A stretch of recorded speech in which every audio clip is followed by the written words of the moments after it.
Hey, welcome back to Grad Studies Academy. I'm glad you could be here. And today I'm going to talk about how to write amazing papers. And it's a trick, not a trick. It's a method I used during my master's degree and my doctorate degree. Definitely not for the faint of heart. And let me get into it. But first, thanks for joining. My name is Eric. I'm an academic mentor in a competency-based program helping train pastoral leaders in their master's degrees and also before that, for about over 12 years. And I work with graduate students, program manager at Trinity Western University, a grad studies program for the School of Nursing. My background is in New Testament studies, the master's degree, and my doctorate of ministry in leadership, and also in use of digital media for learning. But I think for the tips that I'm wanting to share that helped me through my degrees, the point of Grad Studies Academy is help you to build better systems so that you can survive and thrive graduate studies, have a life, and grow and thrive, and not lose your mind while doing it. I think these are kind of degree agnostic.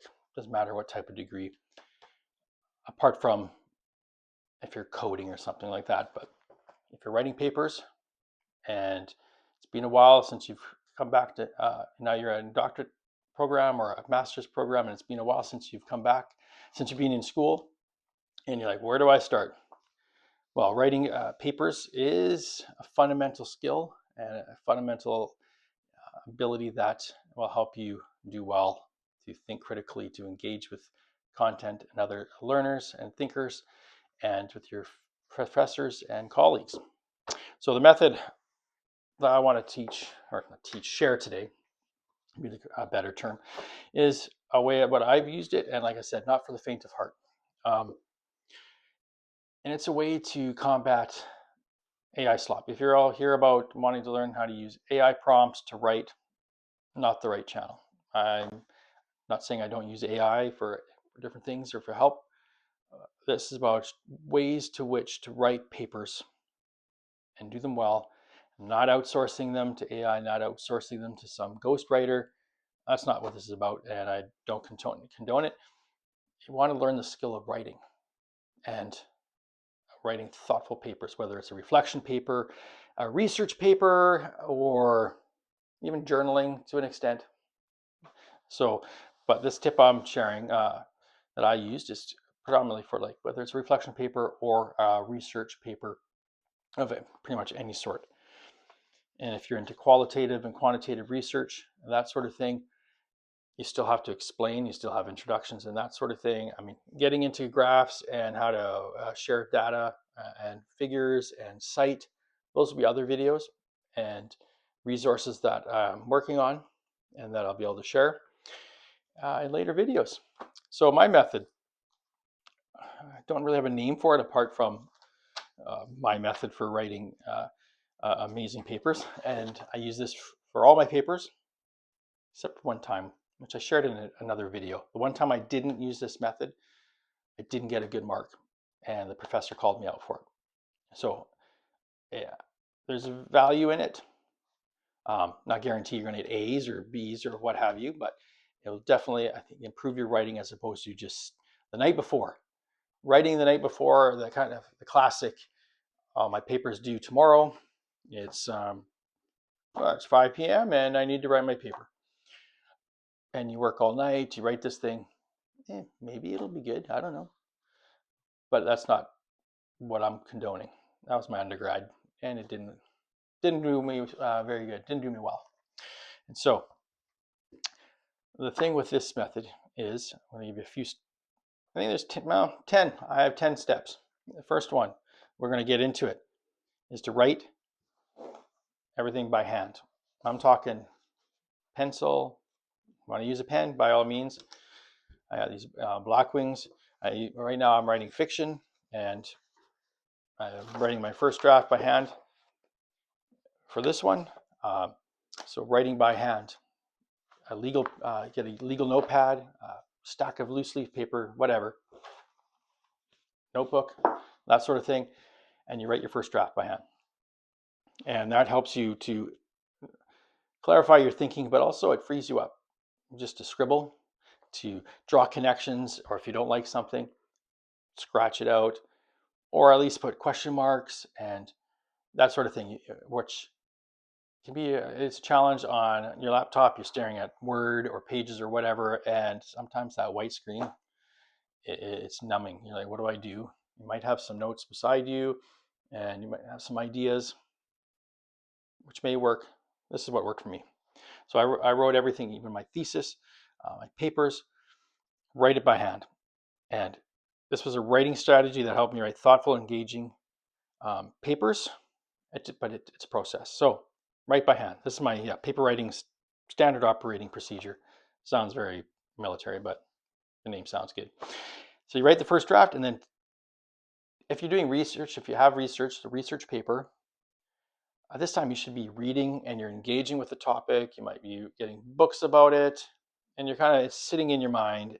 That's okay. If you don't have it all, just start writing. You write it, and when there's a moment you have to write, like you have a quote, and you're writing, it's like, oh, that's I don't know, that's so and so. It's like, oh, I would just put square brackets and write ref or ref here, or some kind of indicator that, oh, this needs to be a quote, or write quote, or I think this is Smith or whoever. You summarize it, or citation needed, that sort of thing. You just write. Another term for this is called free writing, which is great. It's the idea of writing without editing. This whole process at the beginning is do not edit. That is a different part of the brain in the process. This is about writing. And I think even writing a research paper is being creative. It's a form of creativity. You're creating things at the master's and doctoral level. You're creating knowledge and you're engaging with faculty. You're engaging with the topic. You're synthesizing it, and you're taking these ideas and you're adding your spin to them. Not spin, but your thoughts, and whether you're agreeing, disagreeing, applying it to your workplace, or as you look at a topic, it's moving. It's not just regurgitating knowledge. Go to Wikipedia, or just like facts. That's not research.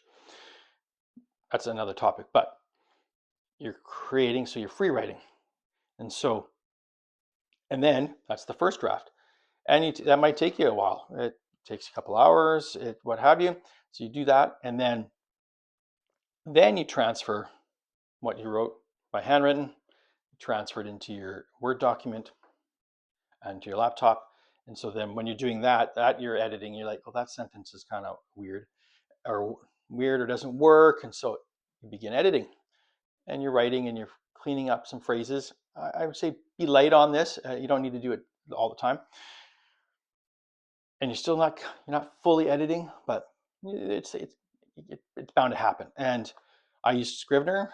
I'm gonna get into a video on that, maybe pros and cons of Scrivener to other writing tools. And then what I did is I print off. So it's 10-page paper. I don't have my bibliography yet. I might have some notes. I'm not footnoting. I might be throwing that in there a little bit.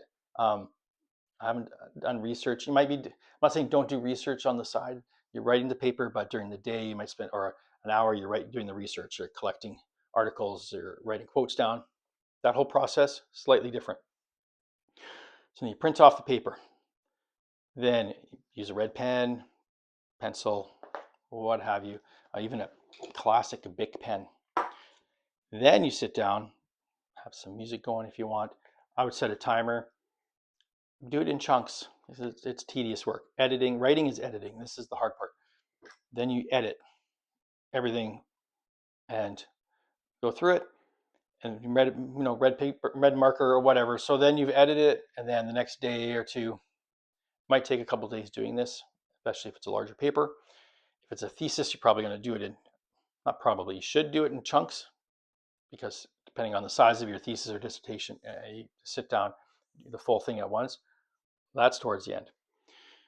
Then you apply those edits to that electronic version. It can be draft 2, whatever you want to call it. Go through that, and then when that's done, I print it off again.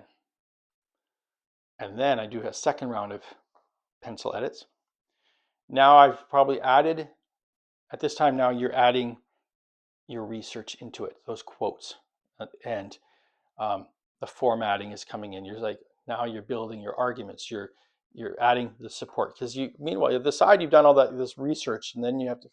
There's a research strategy I have, which I'm going to share in a later video, but you do that research and you're bringing it into your paper, and then print it again. So this is the second time you printed it. You're gonna make now this. These edits are, it's grammar and flow of argument. Does a paragraph have topic sentence, supporting sentences, the body, a conclusion, and a transition statement to the next sentence? Does next paragraph, does every paragraph move the thesis, your argument forward until the conclusion? You're checking those kind of things. Big level, high level formatting to really, is this a, do I need a period? Is this sentence kind of just run on sentence, that sort of thing. And then, so you've made that edits. And then you, and then you, I would just let it just, then you add those edits on to your electronic version, draft 3. And there I leave it, I call it percolate rule. This rule is just let it sit like a pot of coffee percolating, the old, you see in cowboy movies or just old school coffee makers, sit on the stove, almost like a mocha pot, and it just percolates, bubble, bubble, bubble, and you're just letting it wait, and you're letting all that, what you've written, it's sitting in your mind, you're ruminating, you're thinking about it, you're sleeping on it, you don't touch it. And part of this rule, that next rule I have is like the go have fun, like you work on another project, or you take a day off, or you do something with your family if you're close to your family, or you go to the beach, you sit on the beach, you take a day off to rest, do whatever, not related to this paper. Right? You're doing other stuff in life. Then you come back to it, and I say, do one last print off. You're going to make, this is draft 4. Do a last print, read, touch up. You want to see my margins right. This is more of that formatting. Because if you hand in a poor formatted paper, professors will see that for the most part, at least the schools I went to, the school I've gone to, they spot it a mile away, and it just doesn't look as clean as a paper that's formatted correctly. Clean, if you're following Turabian, it follows the Turabian formatting for citations, and all those things are APA. So then you're going through that and doing a format check. The subheadings right, the titles right, the page numberings right. And then you finish it, make those changes, and submit it to Moodle, to whatever you do. And you polished it off, that's it. You give a nice shiny coat, the wax is on it, like car, put that wax on that final thing, give it off, go, and you're like off. This is a lot, I know, but you can keep going back. Writing is this iterative process. You're going back to editing, you're coming back, you're seeing something new, and you're kind of polishing it, and then you polish it up. But you don't want to stay here, you have to eventually submit it. And the idea in this whole thing is that when you write papers, the first draft, it's not gold. You're getting the thoughts out there, then you're editing it, then you're putting it on the laptop, then you're printing it off. When you pull something printed, any error, mistakes, formatting issues, they just all of a sudden you're like, oh, would you look at that? You can see it better. And then giving that time to percolate and rest, you have fresh eyes.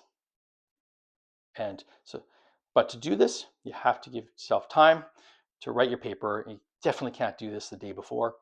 And I think this kind of writing SOP, paper writing standard operating procedure, or will definitely help you improve your papers, at least move the needle towards improvement, how to think, how to write clearly. And also, if you do it far enough advanced, it gives you a breathing room so that you're not having that stress of getting it done with a short margin. This can take little bits of time over a period of a month, even a couple weeks, hour a day, or in the evening, half hour, you're writing, you're working on it while researching, and you can get those papers done and hopefully see your improvement compared to maybe what you might have done in the past.